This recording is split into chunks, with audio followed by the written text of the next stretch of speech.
75 సంవత్సరాల భారతదేశ చరిత్రలో ఇంత చిన్న వయసులో అంత పెద్ద అవార్డు తెచ్చుకున్న వారు వారి మొదటివారు.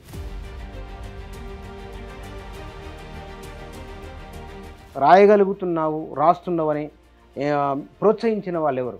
ఆయన ఎప్పుడైతే రవీంద్ర భారతికి ఇదయ్యారో అప్పటి నుంచి మా యంగ్స్టర్స్ అందరూ కూడా మేము అసలు ఎప్పుడు అనుకోలేదు. హైదరాబాద్కు వచ్చిన కొత్తలో మీకు పరిచయం, మీలో సాహిత్యం ఉంది, పట్టుకొని తీసుకుపోయిన వాళ్ళు ఎవరు? బతకడానికి చేసుకోవాలి, చదువుకోవాలి, కానీ ఇవన్నీ రాసి ఏం చేస్తావు అని ప్రతి దానికి గాలి తీసేటోడు. ఎవరైనా తిడితే ఏడ్చే అంత పరిస్థితి నాది అప్పుడు. వాళ్ళకి వచ్చింది, నీకు రాలేదు కదా. మీ అమ్మ నాన్న ఏం పని చేస్తారు? డబ్బులు కడితే జాబ్ వస్తుంది అని. ఆ టైంలో ఏదో భూమి అమ్మి మా నాన్నమ్మ డబ్బులు ఇచ్చిందంట, వాడు మోసం చేసి పోయిండు, ఆగమాగం అయిపోయింది.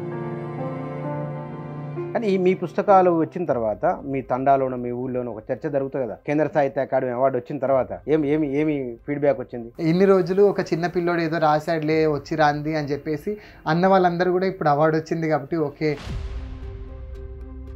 కానీ ఇక్కడ మీ అమ్మ నాన్న, మీ నాన్న అవార్డు వచ్చిన విషయం తెలిసిన తర్వాత నీతో చెప్పిన మాట ఏమిటి? ఇట్లా వచ్చిందంట అంటే, ఆహా అవునా వచ్చిందా, ఏం చేస్తారు అది వస్తే ఏంటి?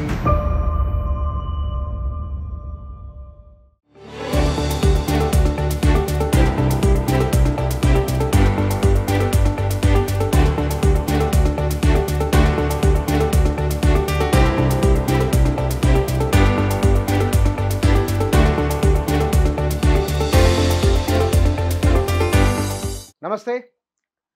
మన చుట్టూ ఉన్నవారు చేసే అద్భుతాలు మనం గమనించకపోవచ్చు. మనం గుర్తించేలోపే ప్రపంచం గుర్తిస్తుంది. ఆ తర్వాత మన పక్కనే ఉన్నారే, అయ్యో మాకు తెలిసిన వారనే మనం అనడము, వినడము మన జీవితంలో ఎప్పుడో ఒకసారి సంభవించే ఉంటుంది.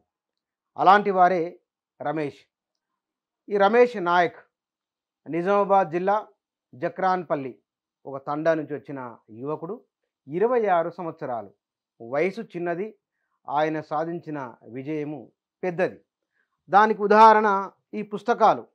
26 సంవత్సరాల వయసున్న ఒక అబ్బాయి, అతను రాసిన పుస్తకాలు, కథలు, కవిత్వము ఇవి ఇందులో ఉన్నాయి.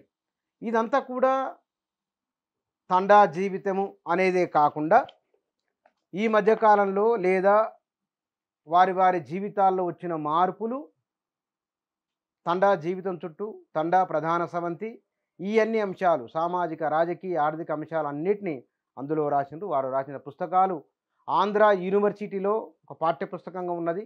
తెలంగాణలో కూడా కొన్ని కాలేజీలలో ఆయన రాసిన సాహిత్యం ఇప్పుడు విద్యార్థులు చదువుకుంటున్నారు. వయసు 26 సంవత్సరాలు. నా ఎదురుగున్నాడు రమేష్. నమస్తే. మీకు ముందుగా శుభాకాంక్షలు. కేంద్ర సాహిత్య యువ పురస్కారం అవార్డు 26 సంవత్సరాలకు వచ్చిన అతి చిన్న వయస్కుడు కూడా అతనే, పైగా బంజారా. బహుశా 75 సంవత్సరాల భారతదేశ చరిత్రలో ఇంత చిన్న వయసులో అంత పెద్ద అవార్డు తెచ్చుకున్న వారు వారి మొదటివారు. రమేష్, పుస్తకాలు, ఇవి మొదటి పుస్తకం ఏది మీరు రాసిన వాటిలలో? మీరు రాసిన వాటిలలో బల్దేర్ బండి, ఇది దావులో. దీనికి కేంద్ర సాహిత్య యువ పురస్కారం అవార్డు వచ్చింది, దావులో అనే దానికి. ఇది కేసుల గోరు బంజారా కథలు ఆయన రాసిన పుస్తకం ఇది. ఇందులో బల్దేర్ బండి కవిత్వం, ఇది ఆంధ్ర యూనివర్సిటీలో ఇది ఒక టెక్స్ట్ బుక్. అక్కడ పిల్లలు చదువుకుంటున్నారు, పీజీ చేసేవాళ్ళు. ఆయన వయసు 26 ఏళ్ళు. ఈయన పీజీ చదివే వాళ్ళకు రాసిన పుస్తకం ఇది. సిలబస్ తీస్తున్నారు. ఇది ఒకటి. ఏం పుస్తకం ఇది? ఇంగ్లీష్ పుస్తకం. రమేష్ కార్తిక్ నాయక్. చక్మక్ చెక్కుముఖి అంటే చక్మక్ అంటే చెక్ముఖి. ఓకే. ఇది రాయడం అనేది ఎవరి ద్వారా, ఎట్లా ఆలోచన కలిగింది? నేను బోధన్లో 6th నుంచి 10th దాకా గాడినే చదువుకున్నప్పుడు విజయసాయి హై స్కూల్లో చదువుతున్న టైంలో తెలంగాణ మన రాష్ట్రం కోసం అప్పుడు పాటలు, బలిదానాలు ఇవన్నీ నడుస్తూ ఉన్నాయి. మాకు ఎప్పుడు బంధువులు వచ్చేయాడు, దనక బంధువులు అంటే బంధువులు. సో హాస్టల్లో ఉంటుండే, ఇంకా మాకు ఎప్పుడు చూసినా ట్యూషన్స్ పెడుతుండే. ఆ ట్యూషన్లో చదివే అంత సీన్ లేకపోయే, ఇక ఎప్పుడు చూసినా కథలు, బొమ్మలు వేసుకోవడం, బొమ్మలకు 2 లైన్ల క్యాప్షన్స్ రాస్తూ ఇంకా అదే పని ఉంటుండే, ఇంకా అదే టైం పాస్. అప్పట్లోనే ఈ అరుంధతి సినిమా కూడా అరుంధతి ఇట్లా కొన్ని సినిమాలు వస్తే ఆ కథల్ని నేను మా ఫ్రెండ్స్తో చెప్పడం, మేము పాటలు పాడుకోవడం, నాటకాలు వేయడం ఇవన్నీ జరిగేవి.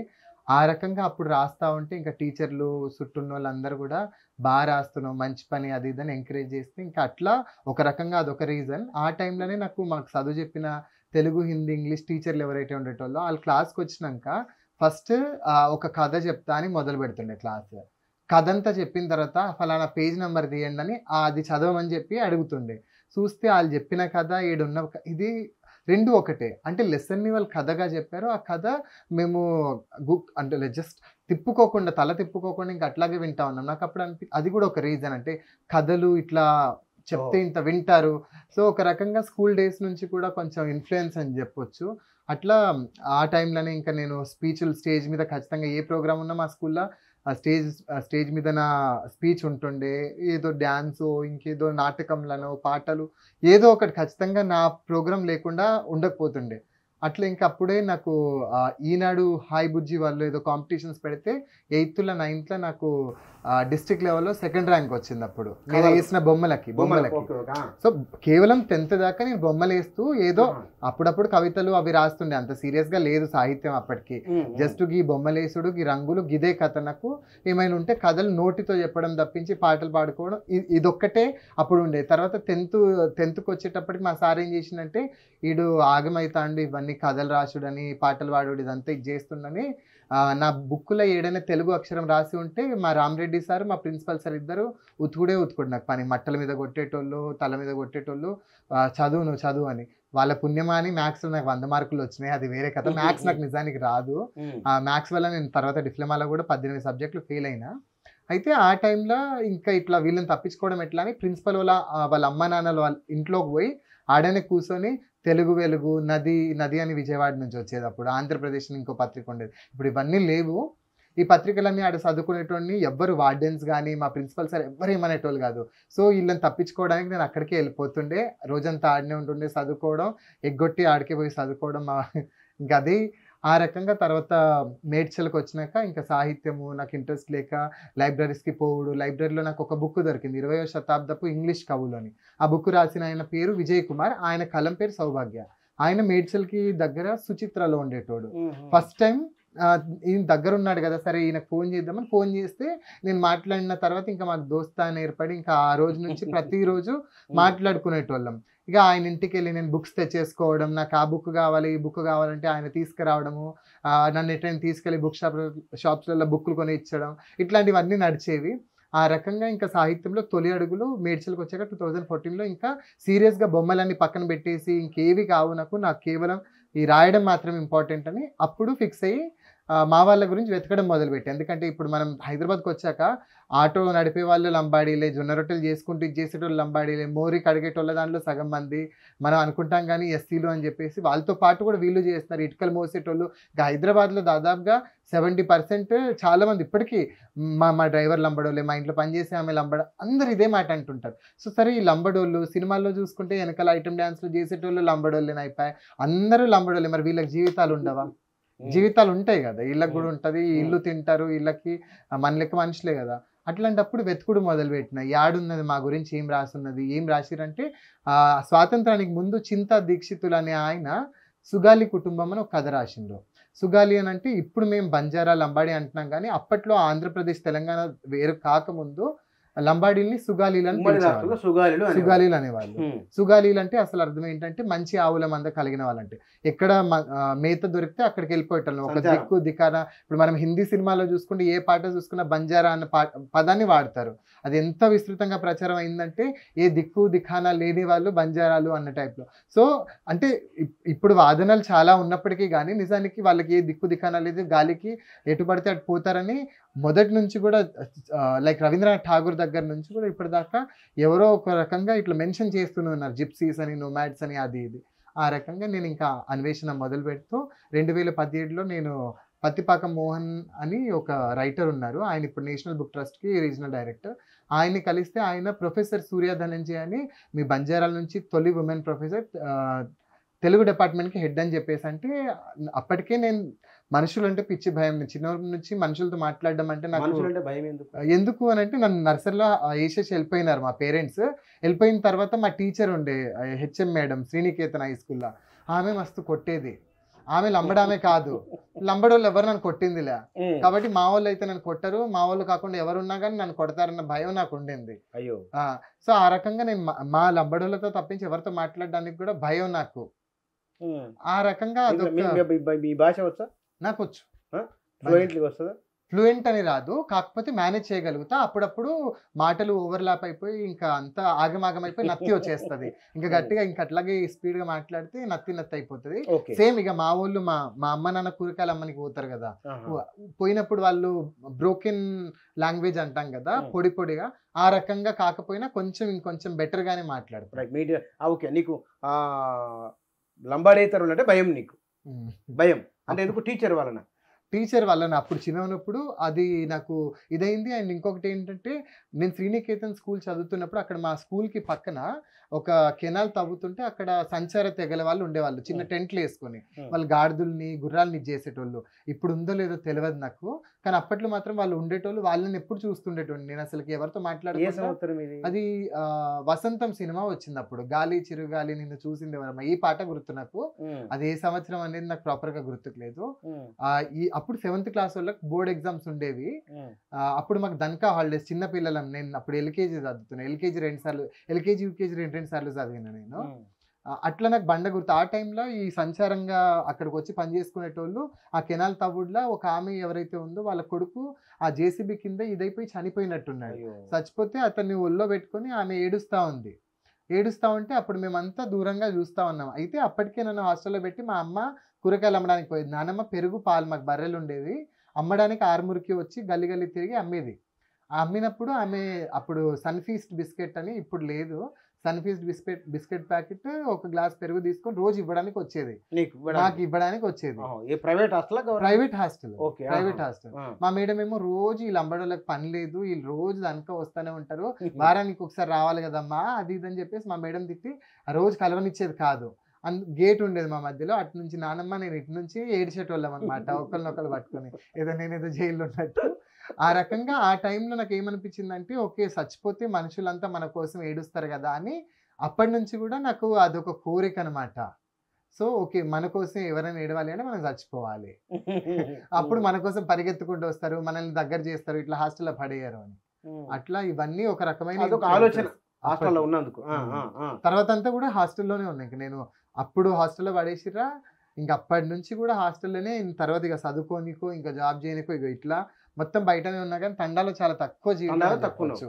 ఒక రకంగా తండాలో ఉండుంటే బహుశా రాసేవాడిని కాదేమో, తండా నుంచి బయటకు వచ్చి ఇట్లా ఇది కావడం చేతే ఒక రకంగా అదంతా కూడా నాకు రాయనికి హెల్ప్ అయిందని అనుకుంటాను. కానీ తండా జీవితం చాలా బాగా రాసినావా దీంట్లో, ఈ కథలలో దావులో దీంట్లో కొన్ని మొత్తం 8 ఉన్నాయి ఇందులో కథలు. 8 కథలు ఉన్నాయి ఇందులో.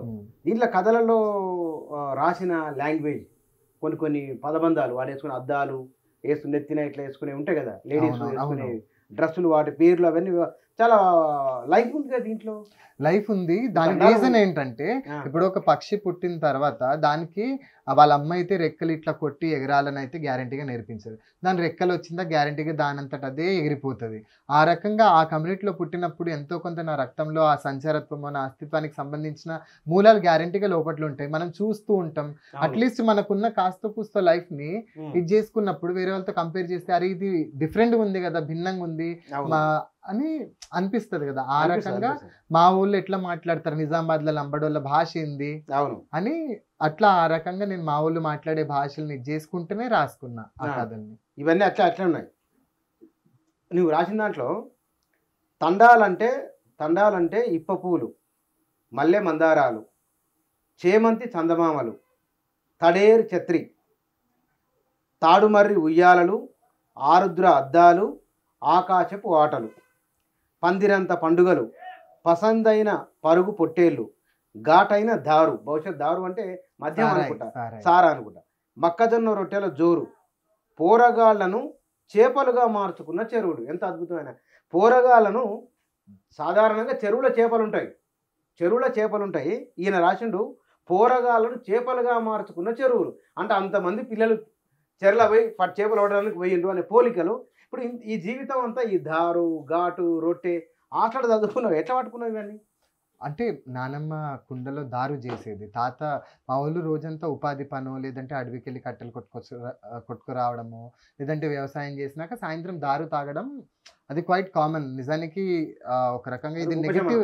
లంబడోళ్ళకి ఇది చాలా నెగెటివ్ అయిందని చెప్పొచ్చు. వాళ్ళ పెయిలో బాధని తగ్గించుకోనికి వాళ్ళు సారా కాసుకున్నారు కానీ, దాని ద్వారా వేరే బయట వాళ్ళు అంటే బంజారేతరులు వీళ్ళు చేసేది చాలా ప్యూర్‌గా ఉంటది. ఏది వాడరు గదా! అని వీళ్ళ దగ్గరకి తాగడానికి వచ్చి కొంతమంది హెవీగా తాగి అక్కడ చనిపోవడంతో, వీళ్ళు డబ్బుల కోసం వాళ్ళని చంపేశారని, ఇలాంటివన్నీ వాదనలన్నీ కూడా అలా నెగెటివ్ అయిపోయింది. నిజానికి మా వాళ్ళు ఒళ్ళు మరిచి తాగడం లాంటివి ఎప్పుడు ఏం చేసింది లేదు. హ్మ్. వాళ్ళ నొప్పుల కోసం వాళ్ళ వాళ్ళ బాధ కోసం వాళ్ళు తాగినారా? తాగినారు. అది చాలా నెగెటివ్ అయిపోయింది. మా వోళ్ళు గూడా ఇంకా ఏంటంటే హ్మ్. సంచారం గదా! కాబట్టి హ్మ్. బహుశా గిరిజన సంచార ఆదివాసీ హ్మ్.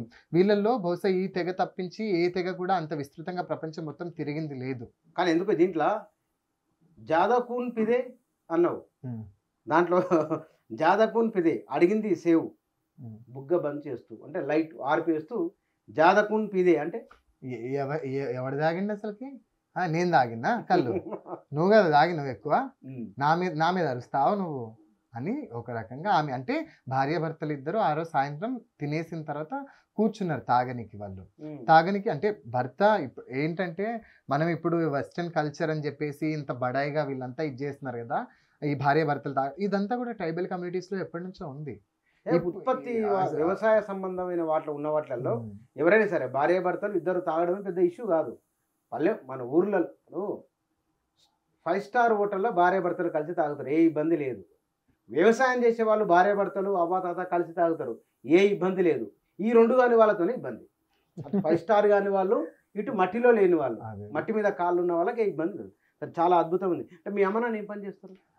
నాన్న నన్ను ఆ హాస్టల్‌లో జాయిన్ జేసినాక దుబాయ్‌కి పోయిండు. నాన్నతో పాటు నాన్న కంటే ముందు తాత పోయిండు. తాత ఎళ్లి నాన్నని చదివించిండు. ఓహో! నాన్న ఐటీఐ దాకా చదివిండు కానీ, ఆ టైంలో ఇంకా ఇట్లుంటారు గదా! డబ్బులు కడితే జాబొస్తది అని. ఆ టైంలో ఏదో భూమి అమ్మి మా నాన్నమ్మ డబ్బులిచ్చిందంట. వాడు మోసం జేసి పోయిండు.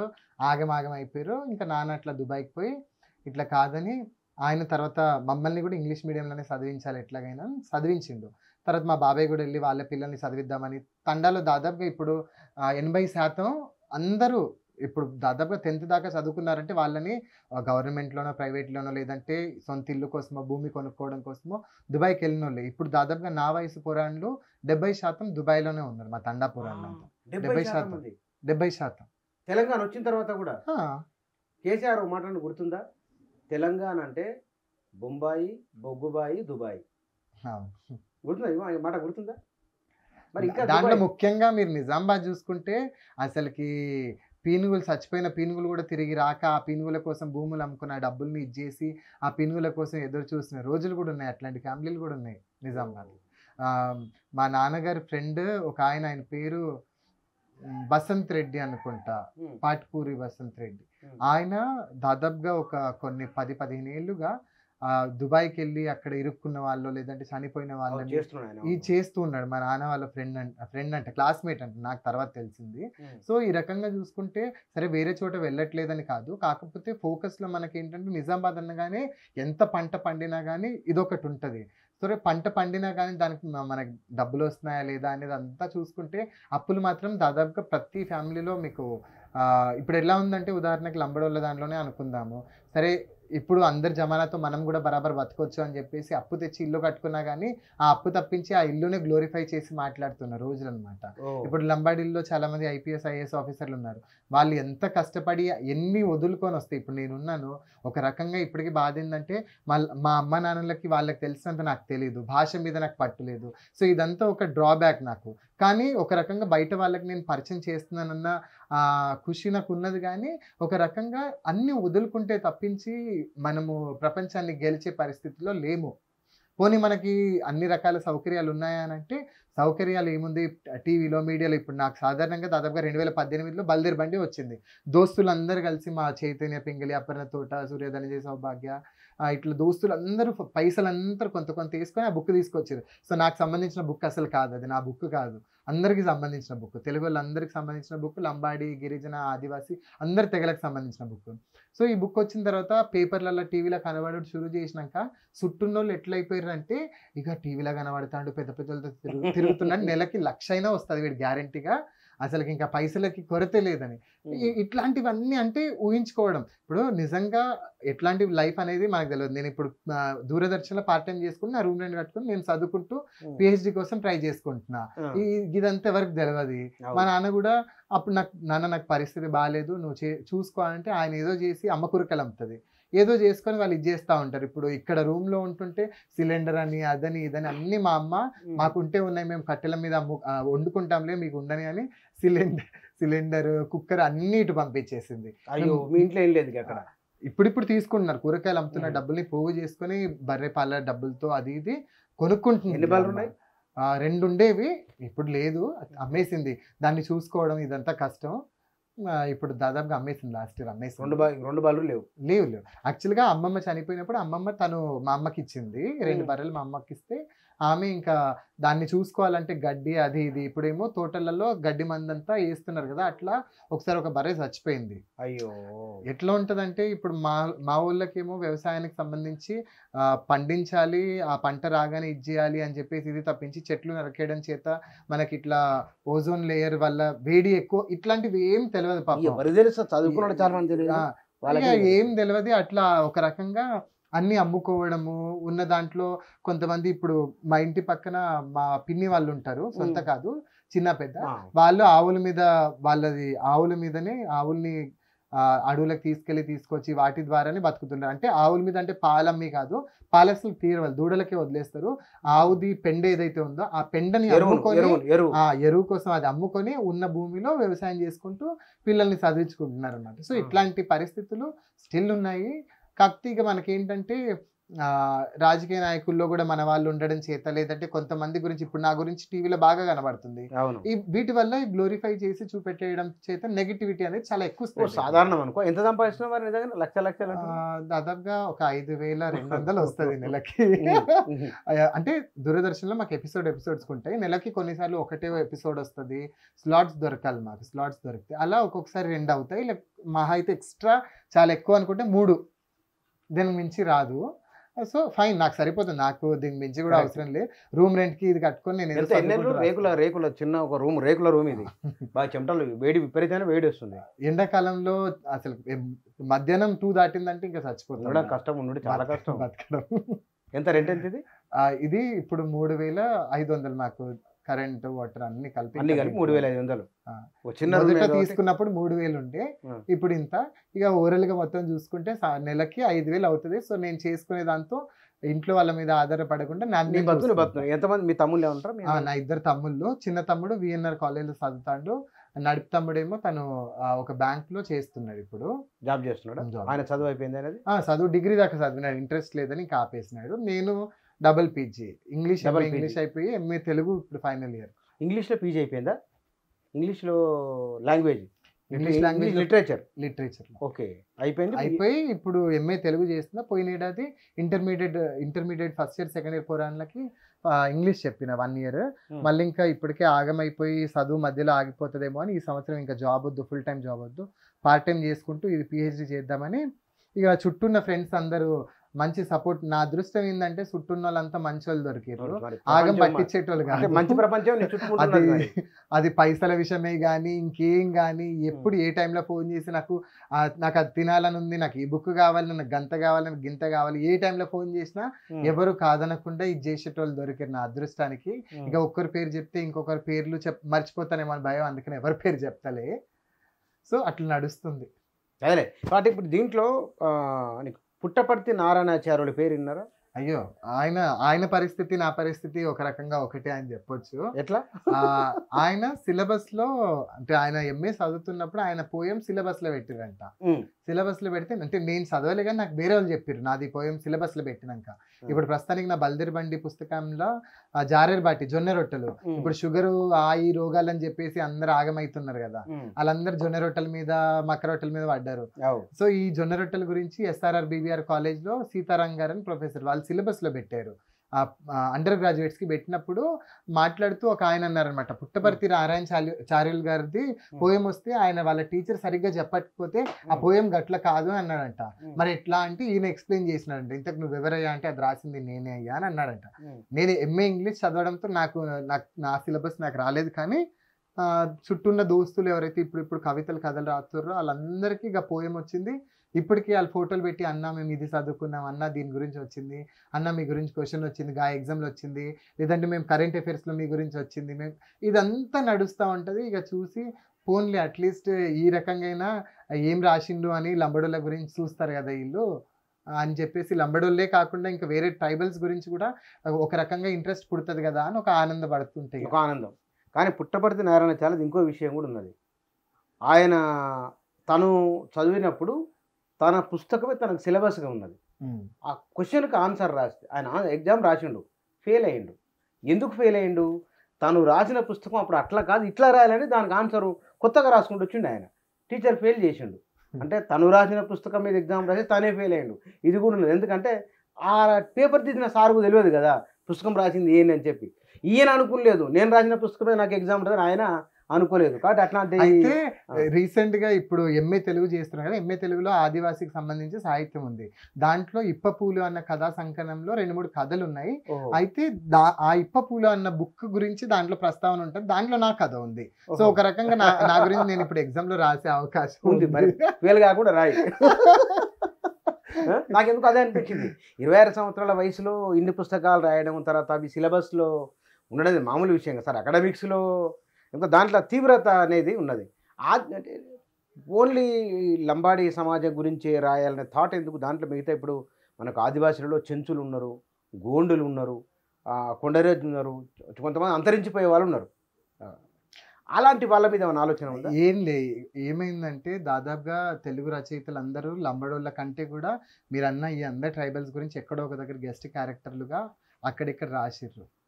అలాగని లంబడోళ్ళ గురించి రాయలేదని కాదు, అవి కూడా ఉన్నాయి. కానీ నేను వెతుక్కున్నప్పుడు బహుశా ఆ టైంకి నాకు అంత మెచ్యూరిటీ లేక నేను అవి నాకు దొరకక, నేను ఏమీ లేదు అంటే ఉన్న ఒక్క కథనో ఇంకేదో దాన్ని నాకు అవేవి దొరకక నేను అరే మా ఊరి గురించి లేదు కదా నేను రాద్దాం, నాకు అనిపిస్తుంది నేను చదవాలనుకున్నది నేను రాద్దామని నేను గట్లా నాకు అనిపించింది రాసుకుంటూ పోయినా. ఆ రాసింది అంత బాగుంటుంది అండ్ అది అందరికీ బాగా నచ్చుతుంది అన్న విషయం నాకు అస్సలు తెలియదు. గ్యారంటీగా ఆ బుక్ అప్పటికి మా దోస్తులకు చెప్పిన, పైసలు మస్తు ఆగం అవుతారు మీరు, నా మీద డబ్బులు పెడుతున్నారు, మీ జీవితాలు మస్తు ఆగం అయిపోతాయి, రూపాయి రావు అంటే ఏం రాకపోయినా పర్లేదు, ఆ బుక్ చాలా ఇంపార్టెంట్ బుక్ అని అపర్ణ తోట ఆమెకి 3 సార్లు సరే బుక్ వేద్దాము అని చెప్పేసి అనడము, మళ్ళీ ఆమె అన్ని రెడీ చేసిన తర్వాత వద్దు అని చెప్పేసి నేను అనేయడం, నువ్వు పైసలు వేస్ట్ చేసుకుంటున్నావు, చెప్పేది విను, మన తెలుగులో మన పరిస్థితి ఏందో తెలుసు కదా, బుక్కులు వేసుకోవాలి పంచుకోవాలి, ఎవరు కొనేటోళ్ళు లేరు ఎందుకవ్వా అంటే ఇంకా ఆమె బాగా తిట్టి, అట్లా కాదు సరే మొత్తం నేను కాదు నేను చైతన్య పింగళ మేము ఇద్దరం ఇది చేస్తాము అని అంటే మొత్తం వాళ్ళు పెట్టుకుంటామంటే నేను అస్సలు వద్దు, మీరు పెట్టుకునేది ఏమొద్దు, మీరు సగం పెట్టుకోండి, సగం నేను మా దోస్తులు అందరితో ఇది చేస్తా అంటే అట్లా క్రౌడ్ ఫండింగ్ చేసుకొని దానితో పెద్ద చరిత్ర బల్దేర్ బండిది. బల్దేర్ బండిలో ఇప్పుడు ఈ పుస్తకాన్ని ఆంధ్ర యూనివర్సిటీలో పోస్ట్ గ్రాడ్యుయేట్స్కి ఈ బుక్ ఆదివాసీ పీజీ వాళ్ళకి సెకండ్ ఇయర్లకు ఉంది. అక్కడ నుంచి ఫీడ్బ్యాక్ వచ్చిందా? పిల్లలు ఇప్పటికీ PhD కోసం అని ఫోన్ చేస్తూ ఉంటారు. నాకు తెలియదు PhD గురించి, చదువుకున్న వాళ్ళందరూ పెద్దోళ్ళే అండ్ అకాడమిక్గా నాకు నిజంగా ఏ నాలెడ్జ్ లేదు. ఎప్పటికీ నేను తెలుగులో రాసేప్పుడు తప్పులు చేస్తుంటా, నా అదృష్టానికి చుట్టూ వాళ్ళందరూ ఇట్లా కాదు అట్లా కాదని చెప్పిన కదా మంచి వాళ్ళు దొరికిరని నా అదృష్టానికి. సో వాళ్ళు ఈ ఎడిటింగ్ కరెక్షన్స్ ఇవి చేస్తున్నారు కాబట్టి బతికిపోయినా నేను. సో ఆ రకంగా అకాడమిక్ నాలెడ్జ్ తెలియకపోవడంతో నాకు తెలియదండి, మీకు ఆ బుక్లు అర్హత కలిగిన పుస్తకాలు ఇవి నిజంగా బంజారా జీవితాలు ఇవి బాగున్నాయి అర్హత కలిగినవి అనుకుంటే మీరు చేసుకొని నాకే ఇబ్బంది లేదు అని పర్మిషన్స్ అట్లా చెప్పినాను. వాళ్ళు చేస్తున్నారా లేదా నాకు తెలీదు. కానీ ప్రస్తుతం కొన్ని యూనివర్సిటీస్లో గిరిజన ఆదివాసీల గురించి చేస్తున్న PhDస్లో అయితే నా పుస్తకాల్ని మెన్షన్ చేస్తున్నట్టయితే వాళ్ళు ఫోన్ చేసి చెప్పారు. ఫోన్ చేసి మాట్లాడిందా? కానీ దీంట్లో వీళ్ళు చెప్పినాయి ఎవరు, తనికెళ్ళ భరణి, వీరి గురించి ఏమన్నారంటే అసాధారణమైన అనుభవాలు, అనంతమైన విషాదాలు మనసుని కలిచివేస్తాయి. విషాదం అంతఃసూత్రంగా రమేష్ కథలుంటాయి.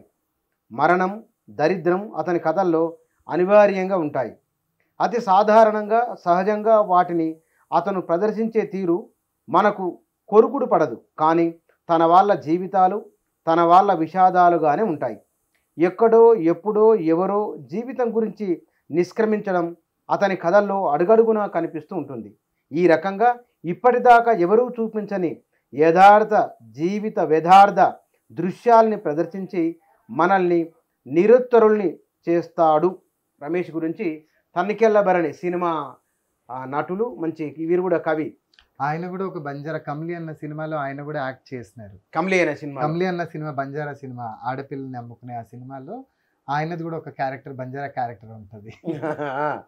అందువల్ల అంటే ఆయన అంటే ఆయన్నే అడగడానికి రీజన్ ఏంటంటే ఆయన ఆ లైఫ్ని సినిమా షూటింగ్లో అయినా కానీ ఒక రకంగా అనుభవించాడు కదా. సో అందుకని ఆయన అడిగితే ఆయన వెంటనే రాశారు. ఇది కాకుండా ఇంకేమైనా మాట్లాడే మీతో తనకెళ్ళదా? ఆయన అప్పుడప్పుడు వెళ్తూ ఉంటాను. ఆయన నా పోయమ్స్ గురించి వీటి గురించి మెచ్చుకుంటూ ఉంటారు. ఇవి రాయొచ్చు కదా, అవి రాయొచ్చు కదా అని చెప్తూ ఉంటారు. ఇక మన దృష్టి మొత్తం కేవలం ప్రస్తుతానికైతే బంజారా మీద ఉంది. ఇప్పుడు అవార్డు వచ్చింది కాబట్టి ఇప్పుడు కొంచెం మనకి విజిబిలిటీ ఎక్కువైంది కాబట్టి అంటే లైక్ ఉదాహరణకు చాలా యూనివర్సిటీస్ ఉంటాయి, ఫెలోషిప్స్ ఉంటాయి. ఆ రకంగా అట్లాంటిది మనకి ఏమైనా అవైలబుల్గా ఉంటే ఉన్న గిరిజన ఆదివాసీ తెగలు ఏవైతే 35 ఉన్నాయో వీళ్ళందరి గురించి కూడా అటు ఇంగ్లీష్లోనూ ఇటు తెలుగులోనూ ఫస్ట్ ఇంట్రడ్యూస్ చేసి తర్వాత వాళ్ళ నోటి ద్వారా ఏం కథలు చెప్తే అది పొల్లు పోకుండా వాటిని రికార్డ్ చేయాలన్న ఆలోచన ఉంది. అది కూడా ఇదే గిరిజన ఆదివాసీ సంచార అన్ని తెగలు మొత్తం. ఇప్పుడు మనకి 2 తెలుగు రాష్ట్రాల్లో 33 గిరిజన తెగలు, కొత్తగా 2 తెగల్ని కనుక్కున్నారంట. మొత్తం 35 గిరిజన ఆదివాసీ తెగలు. దాంట్లో మనకు తెలిసింది లంబాడి, గోండు, కోయా, నాయక్పోడు, ప్రధాన్. ఇవి మనం ప్రధానంగా తెలిసిన ఈ 5 తెగల గురించి మనం అంతే ఇవే మనకు వినబడుతుంటాయి చెంచులు. ఇక ఇంకా వేరే 35 తెగలు అంటే మనం ఇంకా ఎంత ఇప్పుడు మెయిన్ స్ట్రీమ్ సొసైటీ మన గిరిజనులుగా ఉన్నటువంటి నాకే 5 తెగల గురించి తెలుసుంటే మెయిన్ స్ట్రీమ్ కి ఖచ్చితంగా దాని గురించి మా అయితే ఇంకో 2 తెగల గురించి తెలిసి ఉంటుంది. అంటే ఎంత వెనుకబడి ఉన్నాము అనేది అప్పుడప్పుడు అనిపిస్తూ ఉంటది. అది నా ఒపీనియన్ మాత్రమే, ఇది నేను ఎవరిని విమర్శించట్లేదు. సో ఆ కమ్యూనిటీ నుంచి వచ్చిన నాకే తెలియనప్పుడు ఖచ్చితంగా మెయిన్ స్ట్రీమ్ వాళ్ళకి తెలిసే అవకాశం ఖచ్చితంగా ఉండదు. ఇక్కడ మీకు ఈ రాయగలుగుతున్నావు, రాస్తున్నావు అని ప్రోత్సహించిన వాళ్ళు ఎవరు? ఒక్కరని చెప్పడానికి లేదు. మొదట నేను కవిత్వం రాయడం మొదలుపెట్టాక మెర్సీ మార్గరెట్ అని తను ఫేస్బుక్లో నేను నా వాల్ మీద నేను రాసుకుంటుంటే కవి సంగమం అని అక్కడ ఒక వేదిక ఉంటే అక్కడ పరిచయం అక్కడ రాయి తమ్ముడు, అక్కడ చాలామంది కవులు ఉంటారు అన్నట్టు అక్కడ రాయడం మొదలుపెట్టాను. అక్కడ రాస్తున్నప్పుడు అక్కడ ఉన్నటువంటి ఆ కవి సంగమ వ్యవస్థాపకులు కానీ లేదంటే అక్కడ రాస్తున్న పోయిట్స్ అందరూ కూడా దాదాపుగా నా కవితల్ని షేర్ చేయడము, వాటి గురించి వ్యాసాలు రాయడం ఇదంతా జరిగేది. అప్పటికే 2016లోనే నా జొన్న రొట్టెలు అన్న పోయమ నన్ను జొన్న రొట్టెల రమేష్ అనే అప్పటికే పిలవడం మొదలు పెట్టారు. అప్పుడు జొన్న రొట్టె జారేరి బాటి జొన్న రొట్టెల రమేష్ అని పిలిచేవాళ్ళు నన్ను. తర్వాత బల్దేర్ బండి వేశాక నేను బల్దేర్ బండి రమేష్ అయిపోయినా.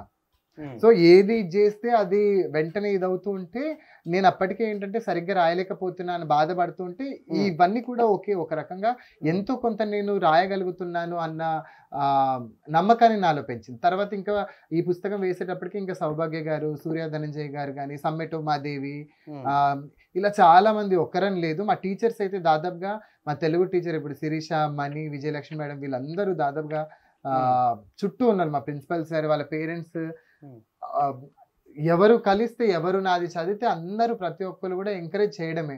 కాబట్టి మనం ఒకరికి క్రెడిట్ ఇవ్వడానికి, క్రెడిట్ అని కాదు కానీ గుర్తుకు చేసుకోవడానికి ఒకరు అని చెప్పడానికి లేదనమాట.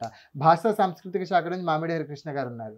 ఆయన తమ్ముడు అని ఆయన మరీ గుర్తు పెట్టుకొని నువ్వు బంజారాలకు సంబంధించి చెయ్యాలి అని నాతో 2 కార్యక్రమాలు చేయించారు. ఆయన బంజారాలో ఉన్నటువంటి లెజెండ్ పర్సనాలిటీస్ గురించి ఒక కార్యక్రమము, తర్వాత బంజారా కల్చర్ కి సంబంధించిన ఒక ఎంకరేజ్ చేసిన ఆయన నా బుక్స్ అన్ని కూడా రిలీజ్ ఆయన్ని అక్కడ ఉండి భాషా సాంస్కృతిక శాఖ చాలా గర్వంగా గర్వపడుతుంది నేను బుక్ రిలీజ్ చేయడానికి తమ్ముడని. ప్రతిదీ కూడా బ్యానర్ దగ్గర నుంచి చూసుకుంటే బుక్ రిలీజ్ దాకా ప్రతిదీ చాలా ఆయన చూస్తున్నారు. ఎంకరేజ్ చేస్తారు ఆయన. ఆయన ఇప్పుడు ప్రస్తుతానికి ఉన్న యంగ్స్టర్స్ ప్రస్తుతానికని కాదు, దాదాపుగా ఆయన ఎప్పుడైతే రవీంద్ర భారతికి ఇదయ్యారో అప్పటి నుంచి మా యంగ్స్టర్స్ అందరు కూడా మేము అసలు ఎప్పుడు అనుకోలేదు రవీంద్ర భారతిలోకి పోయి మేము గర్వంగా నిలబడి ఆడ కూర్చొని ముచ్చట్లు పెట్టుకుంటాము ఆయన అంటే ఇచ్చిన అవకాశం ఇచ్చిన ఆయన రావడంతో ఇంకా అది రవీంద్ర భారతి మాకే అయిపోయింది, అంత యంగ్స్టర్స్ కే అయిపోయింది. ఇంకా అది ఓ గ్రేట్ గ్రేట్. సీనియర్ రైటర్స్ వస్తుంటారు కానీ ఇంకా మేము ఎంజాయ్ చేసుకుంటూ ఆ టైంని ఎంజాయ్ చేసుకుంటూ ఆ ప్లేస్ని ప్రతి బిట్ దాన్ని ఎంజాయ్ చేసుకుంటూ మా జీవితాన్ని అక్కడ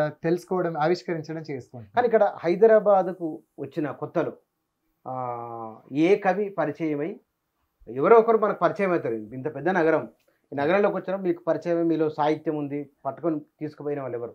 పట్టుకొని తీసుకుపోవడం లేదు కానీ సౌభాగ్య అని చెప్పిన కదా, ఆయనే అంటే ఆయనది నాకు అనువాద పుస్తకం దొరికింది కానీ అప్పటికే ఆయన 8 కవితల పుస్తకాలు రాసి ఉన్నాడు. మొత్తం ఇప్పటిదాకా 180 పుస్తకాలు రాసినాడు ఆయన. 180. ఆయన పరిచయం అయితే ఆయన దగ్గరకు పోయేటోడిని, రాసినవి చూపెట్టేటోడిని, రాసిన ప్రతి పోయంకి గాలి తీసేటోడు. రాసినావు నీకు పైసలు వచ్చినాయా, బతకడానికి చేసుకోవాలి, చదువుకోవాలి, కానీ ఇవన్నీ రాసి ఏం చేస్తావు అని ప్రతి దానికి గాలి తీసేటోడు. ఎంత అంటే ఇంకా నేను అప్పట్లో ఎవరైనా తిడితే ఏడ్చే అంత పరిస్థితి నాది అప్పుడు. సో ప్రతి దానికి నేను ఎవరికైనా ఫలానా వాళ్ళకి ఆ గుర్తింపు వచ్చిందని చెప్తే వాళ్ళకి వచ్చింది, నీకు రాలేదు కదా ఏం చేస్తావు అని ప్రతి దానికి. అంటే ఏ మీటింగ్ వెళ్ళినా ఖచ్చితంగా నేను తీసుకుపోయేటోడు, ఏడిపోయినా ఖచ్చితంగా తీసుకుపోయేటోడు, మళ్ళీ తిట్టేటోడు, మళ్ళా ఏడిపోయినా కానీ ఈ బుక్ ఆ బుక్ అని చెప్పేసి కొనిచ్చేది. ఇంకా ఆయన దగ్గర నుంచి ఒక రకంగా తీసుకొచ్చుకుంటే చదవనికి ఇచ్చేటోడు పాపం, మళ్ళీ తిరిగి ఇచ్చేది లేదు, నేను మళ్ళీ తిరిగి ఇచ్చేది ఇలా. ఆ రకంగా ఒకసారి నేను మా ఇంట్లో ఎప్పుడు పుస్తకాల గురించి గొడవ అయ్యేది. ఆడి నుంచి నేను హైదరాబాద్కి ఇట్లాగే మా అత్త వాళ్ళు, ముఖ్యంగా మా ఇంట్లో గొడవ అయితే మా అత్త వాళ్ళ ఇంటికి పారిపోతుండే. పుస్తకాల గురించి పుస్తకాలు ఇంట్లో పుస్తకాలు చదువుతుండే, పుస్తకాలు కావాలి ఇంట్లో పుస్తకాలు పెట్టుకుంటుంటే ఎప్పుడు రెబల్గా ఉంటుండే నేను పేరెంట్స్కి. నాది అనమాట, నా మొండి పట్టి నాదే. ఏదో ఒక రకం మీద పుస్తకం మీద ఇంకేదో విషయం మీద ఖచ్చితంగా గొడవ అయ్యేది. అంటే పుస్తకం వద్దనేది మీ వాళ్ళు? పుస్తకం ఇవన్నీ చదవడంతో ఏమొస్తాయి, జాబ్ తెచ్చుకుంటే మనకు కొంచెం బతకడానికి ఉంటుంది కదా, ఇవన్నీ ఏంది ఇచ్చే డబ్బులన్నీ అట్లా ఇది చేస్తున్నావు, స్కాలర్షిప్స్ అన్ని డబ్బులు పుస్తకాలకు పెడుతున్నావు అని వాళ్ళు ఇదయ్యేటోళ్ళు. ఇంకా చుట్టూ ఉండేటోళ్ళు కూడా ఉంటారు కదా, మీ పోరడు ఇక ఆ మీటింగ్కి పోతాడు, ఈ మీటింగ్కి పోతాడు, ఇక చుట్టూ ఉన్న వాళ్ళు అయితే గ్యారంటీగా ఇన్ఫ్లుయెన్స్ చేస్తారు. అట్లా ఆగం అయిపోయి వాళ్ళు ఖతం ఇంకా ఆ రకంగా గొడవలు అయితే మా అత్తలు ఇంటికి వెళ్ళిపోతుండే. మా అత్తకి మా అమ్మకి, మా అమ్మ ఏమనుకుంటుండే ఇక ఆమె ఏదో నేర్పిస్తుందని ఈమె అనుకుంటుండే. ఎట్లా గొడవ అది ఇప్పటికీ నడుస్తూనే ఉంటుంది. వాళ్ళు నేర్పిస్తున్నారని వీళ్ళు నేర్పిస్తున్నారని వాళ్ళు, ఇదంతా నడుస్తూనే ఉంటుంది. ఆ రకంగా ఆయన ఆ రోజుల్లో నన్నంతా ఒక రకంగా వెనక్కి గుంజడంతో నేను అంత సెన్సిటివ్గా అంటే ఏదైనా అంటే పుట్టుక్కున ఏడ్చే స్థితి నుంచి ఈరోజు ఆడెంత ఇది చేసినా కానీ గొడ్డు మీద వర్షం పడితే కూడా దానికి ఫరక్ పడనంత స్థితికి వచ్చిన. ఒక రకంగా స్ట్రాంగ్ గా నిలబడి సౌభాగ్య తర్వాత కూడా అప్పటికి ఇంకా కొంచెం సెన్సిటివ్ గా ఉన్నా కానీ మా ప్రొఫెసర్ సూర్యధనంజీ అట్లా కాదు, నువ్వు ఇట్లా మాట్లాడాలి, నాకు బట్టలు వేసుకునే సెన్స్ కూడా నాకు తెలీదు, ఎట్లా వేసుకోవాలి, ఏది పడితే అది వేసుకుని ఇది. సో ఇట్లా కాదు, నువ్వు కవితలు రాస్తున్నావు, ఇంత బాగా రాస్తున్నావు, బాగా చదువుకునేటోళ్ళు కూడా రాయరు రమేష, ఇది ఏంది, నువ్వు ఇట్లా కాదు, ఇట్లా మంచిగా చదువు కూడా అప్పుడే మానేద్దాం అనుకున్నాను నేను. అంటే నేను డిస్టెన్స్లో చదువుకొని నేను ఇక్కడ దాకా వచ్చిన, డిస్టెన్స్ చదువుకు కూడా వాల్యూ ఉంది అంటే లేదు చాలామంది చెప్పి డిస్టెన్స్లో చదువుకుంటే విలువనే ఇవ్వరంట, దాని బదులు చదువు మానుకోవడం లేదు అట్లా కాదు, నువ్వు చదువుకోవాలి అని పీజీ ఇవన్నీ తెలుగు చేస్తానన్నా. తెలుగు మేమంతా చేసినాం కదరా, నీకు తెలుగు ఎట్లాగో వచ్చు, ఇంగ్లీష్లో చేయి నువ్వు అని చెప్పేసి ఇంకా అట్లా ఎంకరేజ్ చేసుకుంటూ ఇట్లా మాట్లాడాలి, ఇట్లా ఉండాలి, ఇట్లా కూర్చోవాలి, తినేటప్పుడు ఇట్లా అన్నీ ఇంకా ఒక రకంగా చిన్న పిల్లోడిని ట్రీట్ చేసినట్టు. ఎందుకంటే 16 ఏళ్ళు వచ్చేదాకా మనుషులతో ఎలా మాట్లాడాలి, మాటల్లో కూడా జెండర్ డిఫరెన్స్ ఉంటుంది అన్న విషయం కూడా తెలియదు నాకు. అదేమిటి నీకు కొంచెం తండాలు ఏం లేవు కదా, సిటీలో ఉన్నావు, హాస్టల్లో ఉన్నావు. 16 ఏళ్ళు వచ్చేదాకా అంటే ఆడమగ అన్న 2 జెండర్స్ ఉంటాయి, చిన్న పెద్ద అని ఇట్లా ఉంటుందని తెలుసు కానీ వీళ్ళతో ఇలా మాట్లాడాలి, మనిషిని బట్టి మాటలు కూడా మాట్లాడడం డిఫరెంట్ ఉంటుంది అన్న విషయం నాకు అసలు తెలియదు అనమాట. హైదరాబాద్కి వచ్చినాక ఇంకా మెల్లిగా మనుషుల్లో మీటింగ్స్కి వెళ్ళడము, తిరగడము. అప్పుడప్పుడు కొంతగా ఓకే. ఓకే. ఇట్లుంటదా అని ఇక ఫ్రెండ్స్ గూడా ఇట్లా కాదు, అట్లా కాదని చెప్పడంతో అట్లా తెలుసుకున్నా. ఆ రకంగానే ఇంకా స్టిల్ నేను ఇప్పటికి ఎవరైనా నాకు బాగా ఇప్పుడు మా రైటర్ పి. సత్యవతి అని విజయవాడలో ఉంటారావిడ. లేదంటే ఓల్గా గారని, కుటుంబరావు గారని రైటర్ ఉన్నారు. వాళ్ళ ఇంటికెళ్తే పుస్తకాలు బస్తాలు బస్తాలు నింపుకొని అక్కడికెళ్తే లిటరల్‌గా మా ఇల్లు అన్న టైప్‌లోనే ఉంటాను. ఎటువంటి కండిషన్స్ ఉండవనమాట. కానీ బయటికొచ్చేటప్పటికి అక్కడ ఎంత అల్లరిగా ఉంటానో, బయటికొచ్చేటప్పటికి అంత సైలెంట్ అయిపోయి ఆహ్, నన్ను నేను చంపుకోవాల్సొస్తే ఇంక మాట్లాడడం బంద్ చేస్తా గానీ, మా కన్వర్జేషన్‌ని ముందుకు తీసుకెళ్ళననమాట. So, okay. ఒక రకంగా ఒక తండాలో మనకి మనసుకి ఏదొస్తే మాట్లాడేస్తాం గదా! అట్లా మాట్లాడేస్తావు అని కొంతమంది ఇష్టపడిన వాళ్ళు ఉన్నారు నన్ను. అట్లా మాట్లాడడం చేత నాకు ఇంకా క్లోజ్ అయిన వాళ్ళున్నారు. అట్లా మాట్లాడడం చేత దూరమైనోళ్ళు ఉన్నారు. ఎవరు దూరమైంది ఎవరు? దూరమైందంటే ఇక రైటర్స్ ఫ్రెండ్స్‌లో ఇక రైటర్ ఉంటారు గదా! రకరకాలుగా రాస్తుంటాము. ఉంటారు. అట్లా ఇప్పటికి కల్మషం లేకుండా మాట్లాడతావని ఇవన్నీ చెప్తుంటారు. అవేంటో నాకేం అర్థమయ్యేది కాదు అప్పట్లో.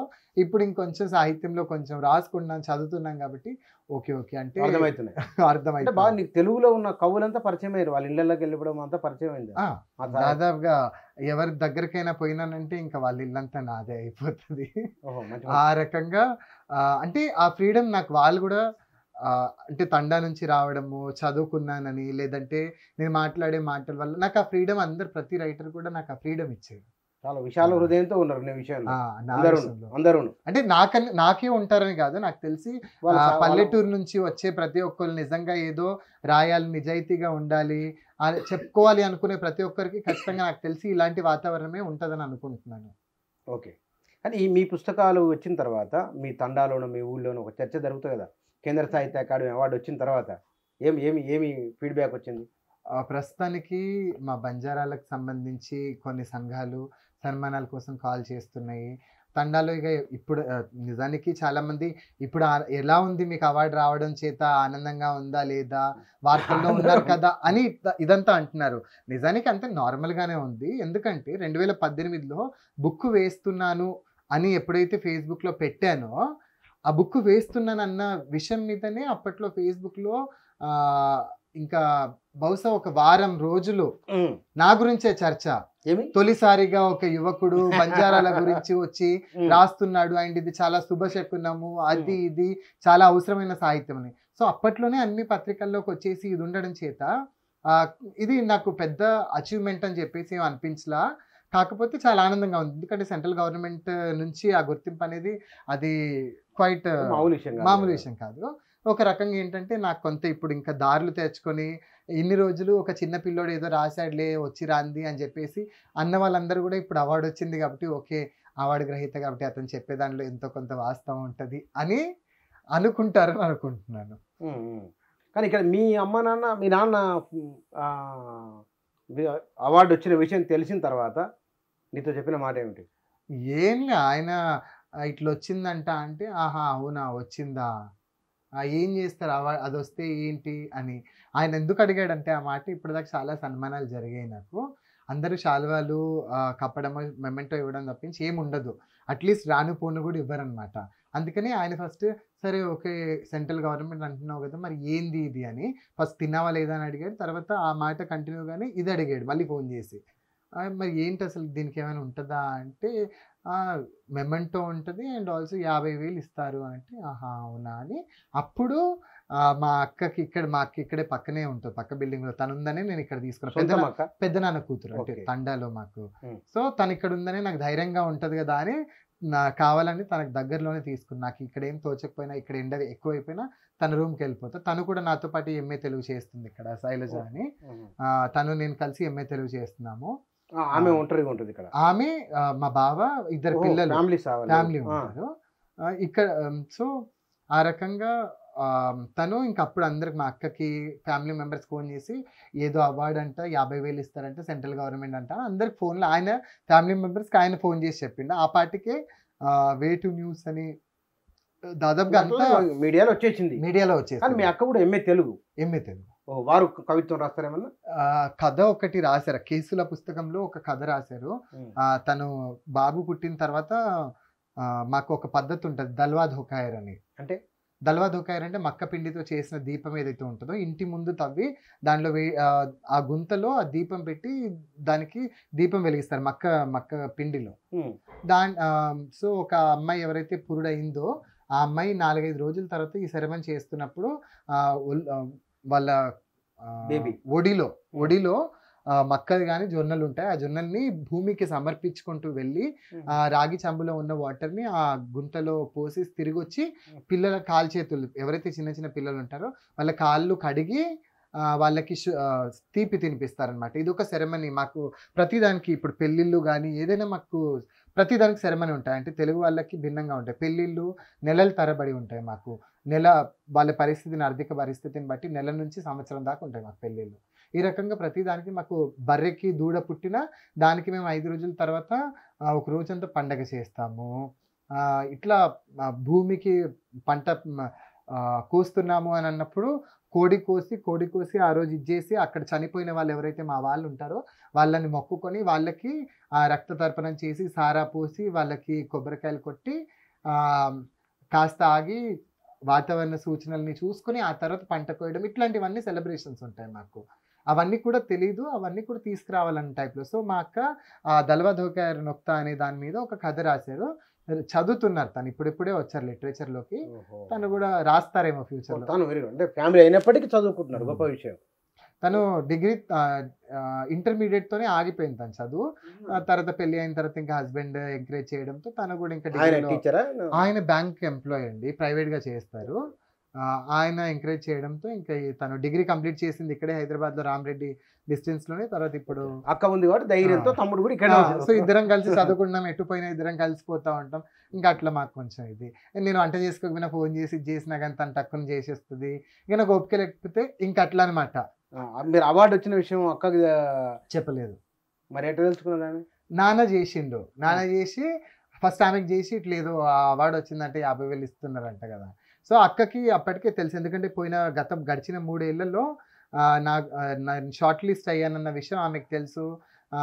పత్రికల్లో అక్కడిక్కడ రావడము, నా ఇంటర్వ్యూ చూస్తుంటుంది కదా. సో ఖచ్చితంగా అది సాహిత్య అకాడమీ అవార్డే అయి ఉంటుంది అని చెప్పేసి తను అనుకుంది. అకాడమీ అవార్డు అంటే మళ్ళీ అది పెద్ద అవార్డే. సాహిత్య అకాడమీ యువ పురస్కారం వచ్చిందని అనుకుని వెంటనే ఫోన్ చేస్తుంటే అప్పటికే వేరే ఫోన్స్ అన్నీ ఉన్నాయి. నిజానికి ఆ రోజు అవార్డు ప్రకటించిన రోజు నేను ఒక రైటర్తో మాట్లాడుతూ బాధపడతా ఉన్నాను. నేను పుస్తకాలు మా వాళ్ళ సాహిత్యం లేదని నేను రాస్తుంటే అందరూ అవార్డు కోసం రాస్తున్నానని అంటున్నారు నన్ను. నిజానికి అవార్డులు అన్నీ కూడా బంద్ చేసేస్తే నిజంగా రాయాలనుకునేటోడు రాస్తాడు, అవార్డు కోసమే రాసేటోడు మానేస్తాడు అని నేను ఈ విషయం మాట్లాడుతుంటే తక్కువ ఫోన్ వచ్చింది. ఫోన్ వచ్చి మీరు అవార్డు వచ్చింది అని అంటే ఇంకా నేను పిచ్చి నవ్వినా ఏంది అని. కానీ ఆనందంగానూ ఉంది అండ్ ఒక రకంగా బాధగానే ఉంది. ఎందుకంటే ఇప్పుడున్న యంగ్ రైటర్స్ చాలా మందికి చాలా అవకాశాలు ఉన్నాయి. అందరూ వాళ్ళ అస్తిత్వాన్ని చెప్పుకుంటున్నారు. వాళ్ళు అవి పబ్లిష్ చేయడానికి ఇప్పుడు ఛాయా మోహన్ బాబు గారు కానీ, వెంకట సిద్ధారెడ్డి, అన్వేక్షికి, బోధి ఫౌండేషన్ ఇట్లా చాలా పబ్లికేషన్స్ ముందుకు వస్తున్నాయి, బుక్స్ వేయడానికి ముందుకు వస్తున్నాయి, వేస్తున్నారు. ఇదంతా నడుస్తుంది. కానీ వాళ్ళని ఏంటంటే కొన్ని రీజన్స్ చేత ఒక దగ్గర కన్ఫైన్ అయిపోయి అదేదో వాళ్ళు రాస్తే అవార్డు కోసమే రాయాలనే టైప్లో కూడా నెగిటివిటీ ఇదైతా ఉంది. ఈ విషయం నాకు చాలా మంది చెప్తా ఉంటే అవును కదా, కరెక్టే కదా అని అనుకున్నా. బట్ ఫైన్, నిజంగా వాడు అనుకున్నప్పుడు రాసుకుంటూ వెళ్తాడు. ఉదాహరణకు నేను రాసుకుంటూ వచ్చిన 4 పుస్తకాలు రాశాను. ఈ 2024 సంవత్సరానికి ఒక గుర్తింపు వచ్చింది. గడిచిన 3 ఏళ్లలో నేను లిస్ట్లో ఉన్నా, ఇప్పుడు వచ్చింది, సంతోషం. అంటే కవిత్వము, వచన కవిత్వము, కథల్లో మిమ్మల్ని అంటే ఫలానా వాళ్ళు ఇన్ఫ్లుయెన్స్ రైటర్ మీకన్నా ముందు రాసిన వాళ్ళు ఉన్నారు కదా, ఎవరిని ఇష్టపడతారు? ఇన్ఫ్లుయెన్స్ అంటే ప్రత్యేకంగా ఇన్ఫ్లుయెన్స్ కాదు, కానీ అమృత ప్రీతం అని పంజాబీ పోయిట్ ఒక ఆవిడ ఉన్నారు. ఆమె నేను నిన్ను మళ్ళీ కలుస్తాను అని ఒక కవిత ఉంది. అది ఆ పోయం ఏంటంటే I will meet you at again when and where I don't know but I will be the filament of your imagination అని అంటారనమాట. ఆవిడ తర్వాత వారిషాని సమాధి నుంచి మాట్లాడు, ఈరోజున్న రక్తసిక్తమైన ఈ పుస్తకానికి ప్రేమ కాగితాన్ని జోడించు అని అప్పుడు ఉన్నటువంటి పంజాబ్లో జరుగుతున్న పార్టీషన్ టైంకి సంబంధించిన కవిత అనమాట. ఆవిడ పోయిటరీ బాగా ఇష్టం అనమాట. ఇష్టంగా చదువుకునేటువంటి. తర్వాత తెలుగులో రావి శాస్త్రి గారు, ఆయన రావి శాస్త్రి గారు అంటే బాగా ఇష్టం. నిజానికి పోయిన ఏడాది నా ఢావులో పుస్తకం అవార్డు వచ్చిన పుస్తకానికి ఆయన పేరుతో పెట్టిన అవార్డు నాకు పోయిన ఏడాది వచ్చింది. రావి శాస్త్రి వారసులు అని చెప్పేసి నాతో పాటు ఇంకో 2 రైటర్స్కి కూడా ఇచ్చారు. ఝాన్సీ పోపిదేసి, నాగేంద్ర కాశీ అని. మేము ముగ్గురికి ఇచ్చారు. ఆ రకంగా తర్వాత మహాశ్వేతాదేవి ట్రైబల్స్ గురించి రాస్తున్నారని తెలిసి, ఆమె ఒక ట్రైబల్ కాదు, నిజానికి ఒక బ్రాహ్మిన్. తను సంతాల్ ఆదివాసుల గురించి పోరాటం చేసింది. సో ఇవన్నీ తెలుస్తున్న క్రమంలో వెతుక్కోవడం మొదలుపెట్టాను. ఎవరెవరు రాశారు, ఏమేమి రాశారు, ఏ భాషలో ఏమేమి ఉన్నాయి. అలా అలా నేను స్పానిష్లో గాబ్రియల్ గార్షియా మార్క్వెజ్ అని ఒక రైటర్ కి బాగా ఇన్ఫ్లుయెన్స్ అయ్యాను. ఆఫ్రికన్ లిటరేచర్కి, స్పానిష్ లిటరేచర్కి ఇండియాలో కొన్ని స్పెసిఫిక్గా కొంతమంది రచయితలకి బాగా ఇష్టంగా చదువుకున్నాను. ఇన్ఫ్లుయెన్స్ అంటే వాళ్ళలాగా రాయాలని కాదు, కానీ ఇష్టంగా చదువుకున్నాను. అరే దీంట్లో నేనున్నా కదా, ఇది మా జీవితం కదా, దీంట్లో మా వాళ్ళు కనబడుతున్నారు కదా, లేదు ఇల్లు వాళ్ళ కథలని చెప్పుకున్నారు కానీ ఇవన్నీ నిజంగా జిరాక్స్ కాపీ మా వాళ్ళదే అని. ఈ రకంగా ఒక రకంగా ఇన్ఫ్లుయెన్స్ అయ్యారని చెప్పొచ్చు. ఆ టైంలోనే టానీ మరిసన్ అని ఒక African writer, if there is a book you want to read it hadn't written it, then you are the person to write it. నువ్వు చదవాలనుకున్న పుస్తకం నీకు తారస పడకపోతే ఆ పుస్తకం రాయాల్సిన బాధ్యత నీదే అని తను చెప్పిన కొటేషన్ నాకు నచ్చింది. సో నేను మా వాళ్ళ గురించి చదవాలనుకున్నా, లేదు నాకు నచ్చినట్టు నేను రాసుకున్నా, అది ఇప్పుడు అందరికీ నచ్చుతుంది. సో నేను చెప్పేది ఏంటంటే, మనకి ఏది అనిపిస్తే అది రాసుకుంటూ పోవాలి. రాసుకుంటూనే చుట్టూ ఉన్న సాహిత్యాన్ని చదువుతూ ఎంతవరకు మనం ఇది చేసాము అనేది పూర్వపరాలు అన్నీ కూడా పరిశీలించుకొని జాగ్రత్తగా చూసుకుంటే బాగుంటుంది అని నా ఉద్దేశం. అంటే భవిష్యత్ రైటర్గా ఉద్యోగము రకరకాల ఉంటాయి కదా, ఎజెండా ఉంటుంది కదా. గ్యారంటీగా చెప్పడానికి లేదండి. ఎందుకంటే నిజానికి సాహిత్యకారులు అంటే నాకేమో మా వాళ్ళ గురించి రాయాలన్న ఇది ఉంది. ఆ ప్రకారంగా నేను చాలాసార్లు జాబ్ అటెంప్ట్స్కి ఇది చేస్తున్నా కానీ ఒక దగ్గరికి మనసు నిలబడదు, లింగర్ అవుతూ ఉంటాము. ఎన్ని అటెంప్ట్స్ చేసినా ఏదో ఒక రకంగా మిస్ అయిపోతూ ఉంటుంది. సో అందుకని నేను ఇంకా ప్రైవేట్ జాబ్స్ చేసుకుంటూనే ఇది రాసుకుంటూ అలా ముందుకెళ్దామన్న ఆలోచన ఉంది. అయితే ఇప్పుడు ఖచ్చితంగా అవార్డు వచ్చింది కాబట్టి మనకి ఎన్జిఓస్ ఉన్నాయి, చాలా సంస్థలు ఉన్నాయి. ఖచ్చితంగా ఎవరో ఒకరు ముందుకు వచ్చి వాళ్ళు మనకి సపోర్ట్ చేస్తారు, ఈ వర్క్ చేయండి అని. అలా చేస్తే ఖచ్చితంగా ఫస్ట్ నేను రాయాలనుకుంటుంది రాసి, తర్వాత ఇంకా పూర్తిగా ఒక కాలం తర్వాత మానేసి నా బతుకుకు నేను చూసుకుంటానేమో. లేని పక్షంలో నాకు వెసులుబాటు ఉంటే ఇటు జాబ్ చేసుకుంటూ అది రాసుకుంటానేమో. లేదంటే కొంతకాలానికి ఒక 10-15 పుస్తకాలు అయిన తర్వాత పూర్తిగా రచన మానేసి జాబ్ చేసుకుంటాను. చాలా బాగుంది. Right, thank you. Once again congratulations. Thank you. Keshava Reddy నవలిక అతను అడవిని జయించాడు. అందులో ఒక వాక్యము, ఈ అడవిలో దారులు విచిత్రంగా ఉంటాయి, ఎక్కడ ఆరంభమవుతాయో ఎక్కడ అంతమవుతాయో తెలియదు. సరిగ్గా రమేష్ కార్తిక్ నాయక్ తండా జీవితం ఒక అర్బన్, సెమీ అర్బన్, హైదరాబాద్ లాంటి నగరం. ఎక్కడనో ప్రారంభమైన జీవితం ఇక్కడ దాకా వచ్చి తెలుగులో ఉన్న కవులందరితో కలిసి ఉండడం, చివరికి వారన్నమాట 10-15 పుస్తకాలు రాసి నేను ఆపేస్తానని చెప్పడం. బాటలు ఎక్కడ ప్రారంభమవుతాయో ఎక్కడ అవుతాయో తెలియదు అన్నట్లు సాహిత్యంలో చిన్న వయసులోనే ఇంత స్థాయికి, అంటే 26 సంవత్సరాల వయసులో తనేమిటో, తనకున్న ప్రజ్ఞ ఏమిటో దాన్ని నిరూపించుకునే అంశం ఒకటైతే కనుక, రెండు తన మూలాన్ని, తన అస్తిత్వాన్ని పట్టుకోవడం చేస్తున్న ప్రయత్నం మరొకటి. ఈ 2 పాయలుగా చిన్న వయసులో రమేష్ చేస్తున్న ఒకనొక ప్రయత్నం ఇది. తన జీవితానికి సంబంధించి ఎందుకు, ఎట్లా, ఎవరి కోసం రాస్తున్నారో కూడా వారి అభిప్రాయాలు ఇవి. Thank you.